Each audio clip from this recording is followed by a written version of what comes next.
Hi, my name is Danielle Scruggs, and this is how I create.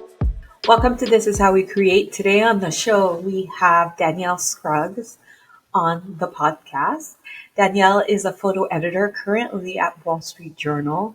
During our discussion, she talks to us about her influences in life and how she went from a degree in journalism to becoming a photo editor as well as to freelancing as a photographer. Danielle is also at the helm of Black Women Directors, a directory of Black women and non-binary filmmakers. Danielle shares with us great tips from the viewpoint of a photo director in terms of how to approach an assignment.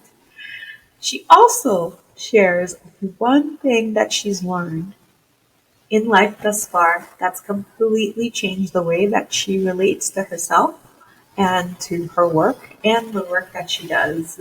I hope you'll enjoy this episode with Danielle A. Scruggs. Welcome back to This Is How We Create. My name is Martine Severin, your host. Today, we have Danielle A. Scruggs on the podcast. Danielle Scruggs is a photo editor at the Wall Street Journal and a freelance photographer based in Chicago. She graduated from Howard University with a degree in journalism and from the Maryland Institute College of Art with a master's degree in digital art. Danielle attended Kalish Workshop for Visual Editing and the New York Times Portfolio Review in 2018. Her photography clients include the New York Times, People, ABC News, AARP, Bon Appetit, The New Republic, BuzzFeed News, and Vice. She has exhibited her personal work across the U.S.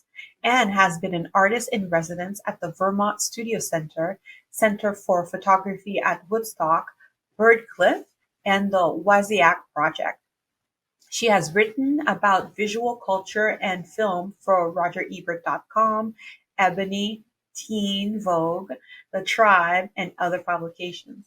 Danielle is the founder and editor of Black Women Directors, a digital library highlighting the work of Black women and non-binary filmmakers. Welcome to the podcast, Danielle. Oh, thank you for having me. Danielle, I'm so pleased to have you here on the podcast. I have the pleasure of knowing you because you are from my hometown. Well, not my hometown, my adopted town of Chicago. And anybody who's ever basked in the presence of Danielle is a lucky person indeed. So I do consider myself lucky. Can you tell us the story of growing up in Rogers Park and how you fell in love with art and photography? So I have my parents to credit for that. Growing up, they always took me to museums. I'm very lucky to live in the same city as the Art Institute. And also, my dad was a photographer when he was in the Army. So growing up, I was just always surrounded by cameras. He taught me how to use his Pentax when I was still in elementary school. So from a very young age, I just like always was surrounded by art, had like a curiosity about like art and science. And my parents both like really like kind of fostered that sense of curiosity. So you went to Howard for journalism. Can you talk to us and tell us the story how you came to study journalism? Yeah, so actually, I got started in journalism when I was still in high school. I joined a teen newspaper called New Expression. It was for Chicago teens, and teens from like across the city would like come to like to Columbia College in the South Loop, and we had like a little office there. Yeah, like that's kind of where I learned the basics of reporting, editing, photo editing. Even though I didn't quite know it at the time that that's what I was doing, but that is what I was doing.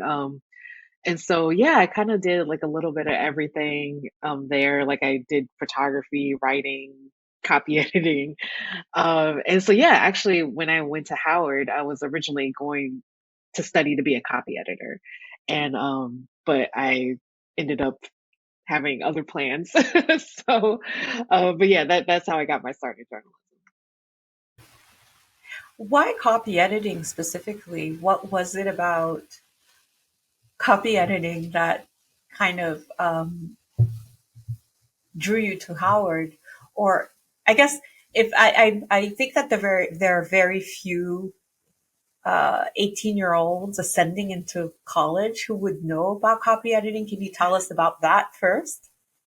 Oh, sure. Well, so originally, I wanted to do kind of like traditional reporting and writing. When I got to college, I started working at the Hilltop newspaper. So um, I was like a writer. Again, like I was kind of doing like a little bit of everything. Like I was, writing, editing, not really taking photos at that point because I just didn't think I was good enough.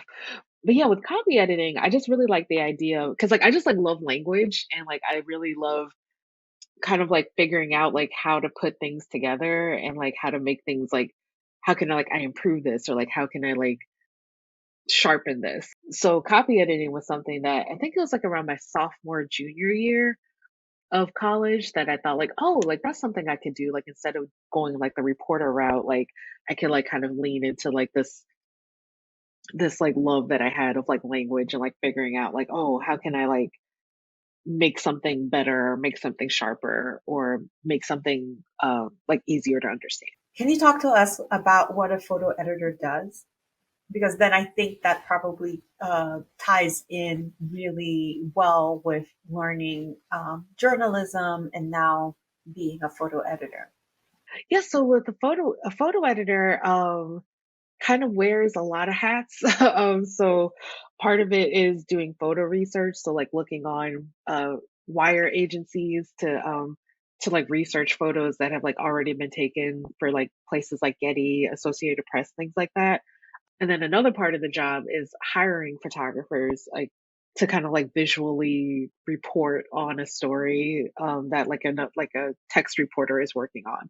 And so a big part of the job is kind of figuring out, okay, who has the best voice, I guess, for lack of a better word, for this particular story, and like how does this person's style, how does what this person specialize in, like how will this like enhance the text of the story that like you're photo editing for. So that's like a part of the job. And then another part of the job is like actually like putting together the story in like a visual way. So like you're actually like, yeah, like creating a visual story with like their photos and sometimes with illustration as well, but I haven't really been doing that as much lately. Yeah, so I would say like those are kind of like the main components. And then like there's also like the unsexy like administrative stuff you have to do. Like you're taking care of invoices, you're arranging travel, you're troubleshooting, like if someone's like having, issues in the field while they're shooting. So yeah, you're kind of wearing a lot of hats like in one job. So yeah. Can you talk a little bit about what makes a photographer very successful in terms of being able to accomplish whatever it is that you set out for them to do? Like, well, first of all, like reading the story and like kind of making sure that like you have a good understanding of like what the tone of the story is, like kind of looking for photographers who can match that tone of the story because like like if someone has like really great photos but like they're like flashy and vibrant and pop, kind of like pop images, you don't want to like send them for a story that's about something like really somber and sober. It's not so much about like, oh, like you don't like their photos. It's just like, oh, like this isn't going to quite fit like the tone for like this particular story. So a lot of it is really just like kind of looking at who makes sense for like a particular story, like who makes sense for like a particular tone that the writer is going for, what kind of feeling that you want people to have like as like they're moving through the story. Because also like I mean I think like a big part of the job of a photo editor is to make the photographer look like their best too. So it's like you want them to keep getting work, like you want them to like succeed in this industry. And so, that's like why like I like with photo editing, like a really big part of it is like making sure like you're getting the right person for the right story. So then like you can make them look like their best too. So that was a really great response, Danielle. And I wonder when you have to put on the hat of the photographer because you freelance, how do you approach your Mhm. assignments? Just trying to make sure that I'm getting everything that a photo editor is going to need. So I think like working as a photo editor has made me a stronger photographer, and then vice versa. I think working as a photographer has made me a stronger photo editor. I try to keep in mind like everything that a photo editor is going to need to like tell a visual story. And so I approach my assignments by trying to make sure, okay, get the main thing, of course, like, whatever it is that we talked about here is like must have shots that we need. And then like I'll also try to like, I almost kind of think of it in terms of like film. So like I try to make sure, okay, get wide shots, get medium shots, get close-ups, get details, like get as much things as a photo editor will need to be able to like move through the story and like tell the story like as completely as you can. So yeah, that's how I approach my assignments. And I think like I said, like I think like working as a photo editor, it's like made me that much more aware of like, oh, okay, like they're gonna need whoever the photo editor is, like they're gonna need, you know, a lot of different kinds of photos to be able to like tell the story. And then sometimes like, I try to make sure to like get something for myself too. So of course like I make sure that I get like all the photos that I needed for the assignment. And then if I have time, I try to like sneak in some stuff that's like could work for just like for my personal portfolio, or if I just see something personally that's like really interesting, but it doesn't really have to do with the assignment, I'll still try to get it just like for myself. So yeah. So, in the case that you submit the photos that you get for yourself, how often do they get picked to go along with the story? Not often, not often, but it has happened before. Like there was like this one photo assignment I was on for Vice. It was this like mud wrestling league in Chicago. At the end of the event, I like took photos of everyone, like cleaning up and like, kind of like the let out basically. And so like I kind of took that just for myself really, because like I just thought like, oh, like this is interesting to me. Like I don't know if it's going to be interesting to the photo editor, but they ended up using one of those photos. So yeah, like you never really know like what is going to end up being chosen. So that's why I try to make sure to like get enough variety too. So it's like, okay, everyone has what they need. So, you have had like a varied career, both being freelance and now being more on the side of being a photo editor.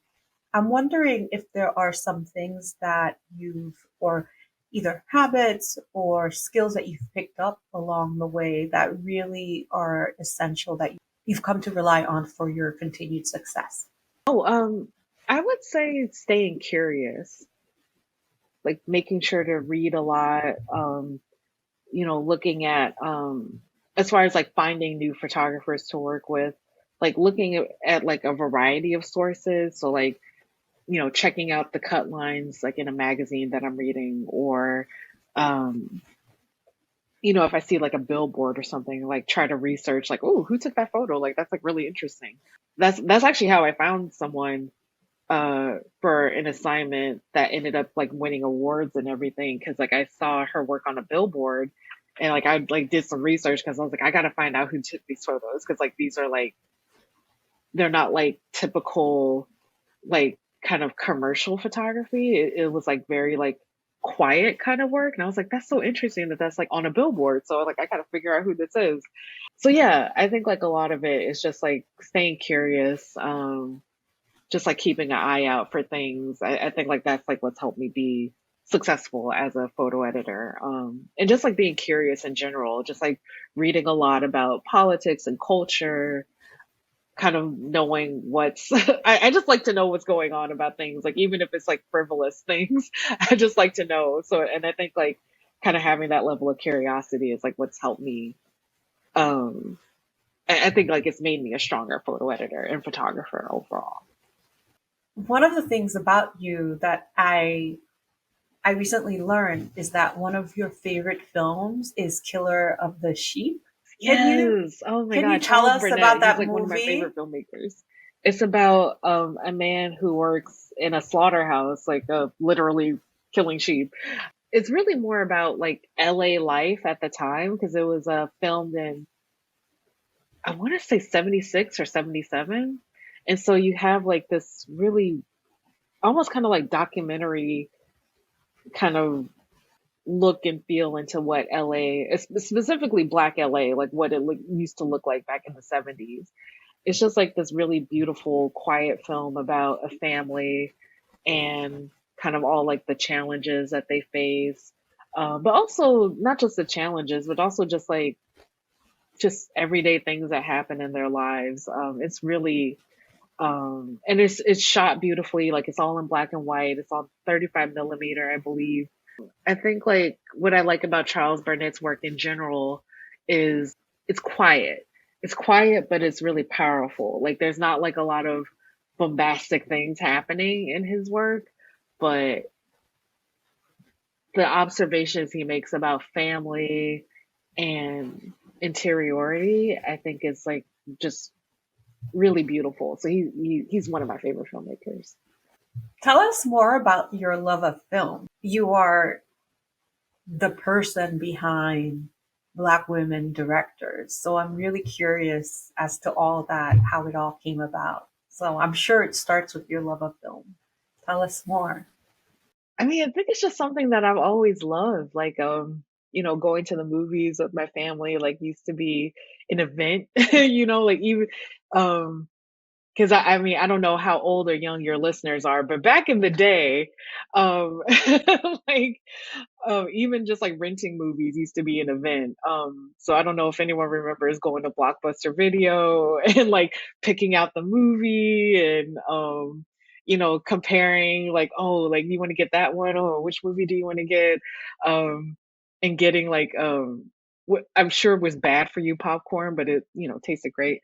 And so yeah, like that's like definitely like a core memory I have. It's like either going to the movie theater and like having that be like a big event, or going to Blockbuster and like having that be a big event too.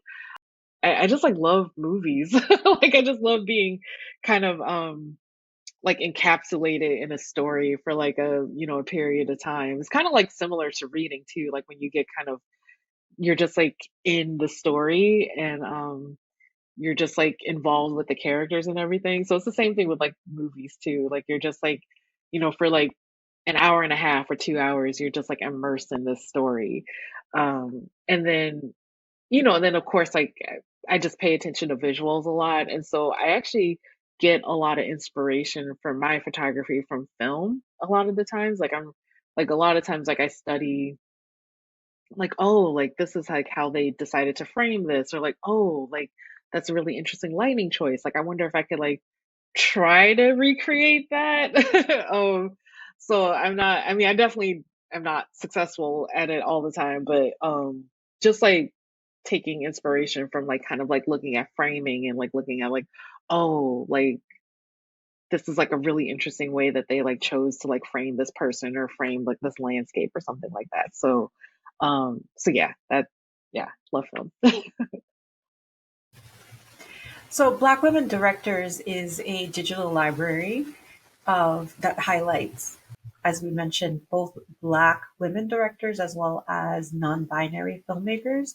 Can you tell us when you first had the idea for this? Yes, back in 2015, I originally started it as a Tumblr because it was just like from my own curiosity because like I wanted to find out more, oh, excuse me, specifically about like Black women filmmakers because a lot of times like with the conversation in film, like it's still like very male dominated. And then I noticed when people talked about women filmmakers, they were usually talking about white women and like they weren't talking about women of color, really weren't talking about Black women. And so I was thinking to myself, like, well, I want to learn more about this. Whatever I find out, I'm gonna, put on this Tumblr and like really as like a reference for myself. Like, I didn't think anyone was gonna like notice it, but like people like started writing about it. Like Blavity wrote about it, like a couple of other places wrote about it. And I was like, oh, like I really just made this for myself. So yeah, mainly like the idea just came out of like me wanting to learn more. And then it turned out that it was a resource that other people wanted too. And I do want to say though that like this was also kind of inspired by Sisters in Cinema, which is a website and documentary made by Yvonne Welbon, who's also based in Chicago. She had a website that will focus specifically on Black American women filmmakers, and so I kind of wanted to like expand that and like kind of look at like the whole diaspora, like who's out there, who's not just in the United States, but also, in the Caribbean or in the UK or, the African continent. Like I really wanted to like kind of know like, okay, there has to be more out there than just like what I'm seeing in, the trade magazines and everything. So yeah, like that's like where the inspiration came from. And it really just kind of took off. And then I made it a standalone site a few years ago because platforms come and go, and so I wanted it to be I really wanted it to be like a real resource. And so like if someone goes to the website, they can, they have like all this information in one spot. Did you do the branding for it, or did you have a designer help you with the branding for Black women directors?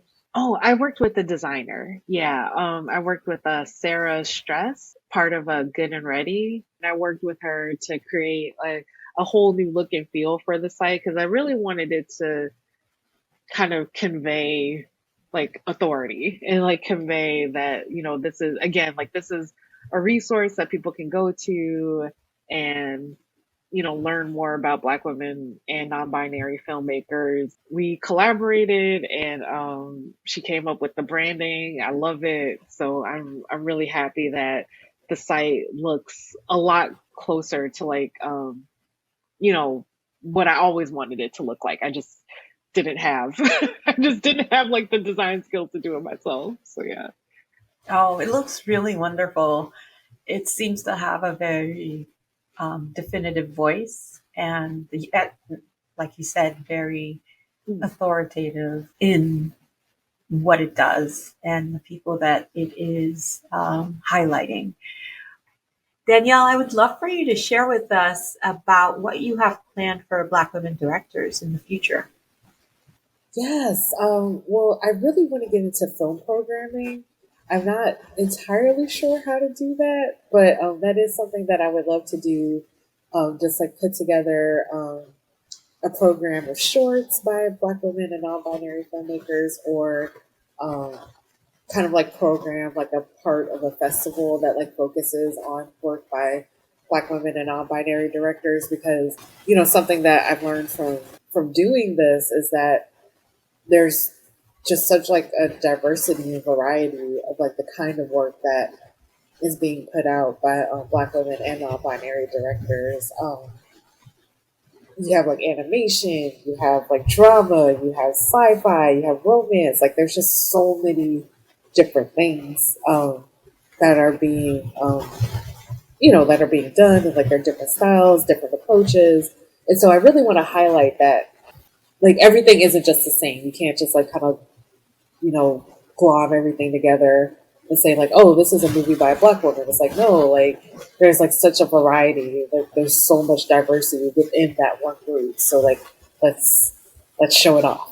So I would love to do that. And actually something else that I've had in mind is like kind of maybe making a film of my own, like doing a documentary about Black women filmmakers. So that's like one of those like kind of pie in the sky things. I don't know, like I don't know if I can like actually do it, but that is something that I thought about a lot. Have you heard of Mescla? It's a collective in Chicago, and it's a collective of filmmakers, women filmmakers, and I'm a member. And I'm learning to make. I wrote a screenplay last year because I want to make my first film, and I thought this would be pretty simple. It's kind of like planning any photo shoot, where a lot of it has to do with the production side, right? Turns out it's a lot harder than I thought it Right. would be.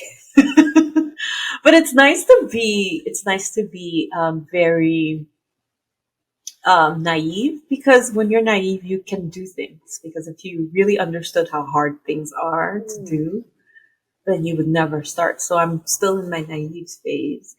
And in doing research, I found Mess Club. And through the meetings, I've met different people.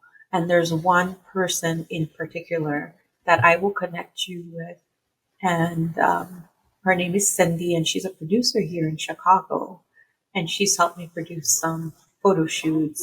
I will connect you with Cindy, who is a producer here in Chicago, who's very well connected in the film space. And I think that she would be a really wonderful, um, she would be a wonderful resource. And I think she lives in Rogers Park too. So Oh. yeah, you'll love her. She's amazing. Oh. Oh, thank you. Yeah. Oh, I'm really Oh, that's excited so for sweet. Thank you, all. Martini. Oh, totally. Totally. I'm excited for all that you have coming up. I mean, honestly, there's whenever I talk to you, there's always something that you're doing, and I whenever you start talking about whatever it is, I know it's going to be really great. Um, so one of the things I'd love to talk to you about, Danielle, next before we log off is, can you talk to us either about a recent book that you've learned or an outlook that you have adopted that has had a profound influence in your life? Oh, for sure. Yeah, this is actually something that my therapist told me a while ago that's like really stuck with me ever since.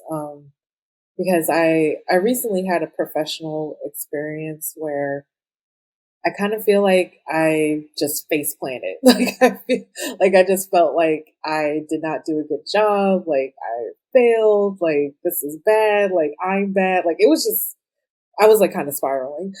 And something that she told me that's like stuck with me ever since is that she said, instead of looking this at this as like you failed and that's it, it's like look at this as a learning experience. Like look at this as you got information on parts of yourself where you excel and parts of yourself where you didn't excel. And that's not to say you need to make a value judgment on yourself. Like that's not to say like you failed. It just means like you learned a lot about yourself like in this experience. And that's something that's like really it really did like kind of completely do like a 180 shift. Like I was like, oh, it's a learning experience and you can apply that to so many different things. Like you know, regarding like relationships or like regarding work, like regarding anything. It's like you're always like learning something, and you're always like learning something about yourself too, and like you're learning about other people, or like you're learning about things that you can like take away to like make sure you don't stumble in the future if you stumbled in like a certain experience. And so that perspective like really just like completely shifted my thinking, because like it also like helped me go into situations, like new situations, where it's like, okay, just think of this as you're learning, just think of this as this is like an opportunity for you to like learn something else about yourself, or like learn something about like other people. So yeah, that I would say like that perspective, like yeah, completely shifted like my way of like looking at things, and like looking at um not so much thinking like you have to perform or like you have to be perfect, but just looking at things from a perspective of I'm here to learn, and like what can I learn today? So What a wonderful gift that you got. yeah, it Um, helped. Yeah, it helped me tremendously to I'm so pleased that you were able to have someone to share an experience with, and to give you a different window, a different lens, or way to look at yourself.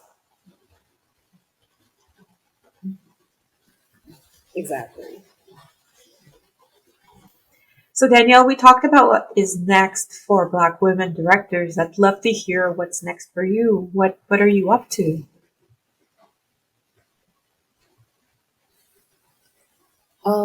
Still just working. Still just working. With the presidential election. Yeah, just like a lot of a lot of focus on that. So yeah, just like working on that. Also just like working on trying to make time for like personal projects as well.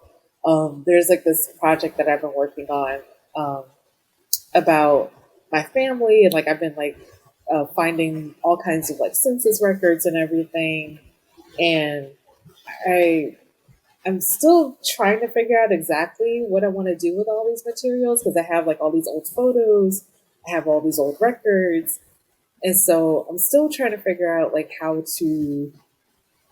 I want to piece them all together, like how I want to present them together. So still working on that, but yeah, like that's like a personal project I've been kind of working on in the background for a while now. So yeah.